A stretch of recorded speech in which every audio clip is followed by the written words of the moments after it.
Thanks so much. The man accused of one of the largest leaks of classified information in years due back in court this week. The 21-year-old facing federal charges, and the federal government is facing some difficult questions. Fox's Douglas Teixeira joins us from Washington and has the latest. Doug. Jay, good morning. Lawmakers here are asking more questions about how we safeguard the nation's secrets as we learn more about the impact of these leaks. President Biden returned to the White House last night from his trip to Ireland, ignoring shouted questions on the way in. But earlier in the day, members of Congress were anxious to talk about the arrest of 21-year-old Air National Guardsman Jack Teixeira and the trove of documents he's accused of leaking to an online chat room. The system failed.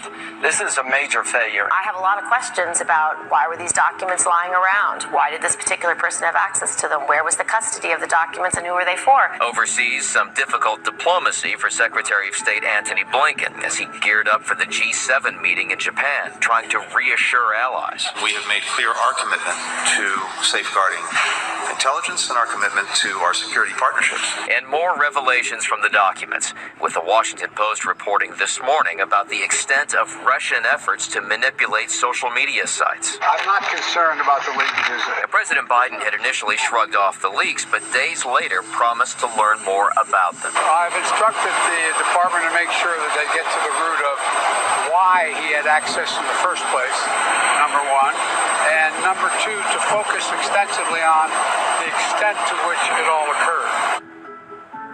Now, Jack Teixeira, the man accused of leaking the documents, will be back in court on Wednesday.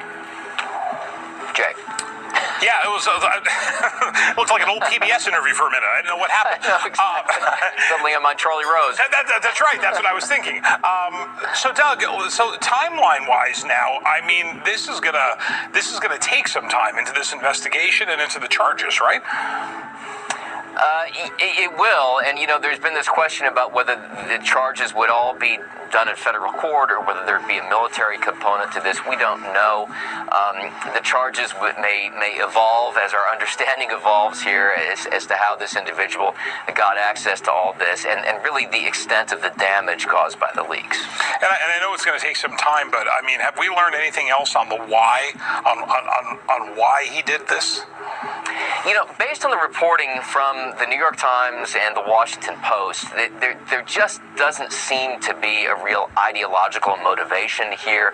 The kind of thing involved in the Snowden leaks, for instance, where somebody was really out there to try to prove a point. Right. It seemed as though he was kind of bragging to his friends, allegedly, saying, look at this information I have access to. And it also is not entirely clear whether he wanted this widely disseminated. I mean, he was initially sharing this, allegedly, in a group of about 20 or so individuals and in kind of a private chat room, and it wasn't until somebody moved it out of that chat room into a larger one that this began to be noticed by U.S. intelligence agencies. Yeah. All right, Douglas Teixeira, we'll continue to get updates from you throughout the day. We'll see you again. Thanks. Well, coming up this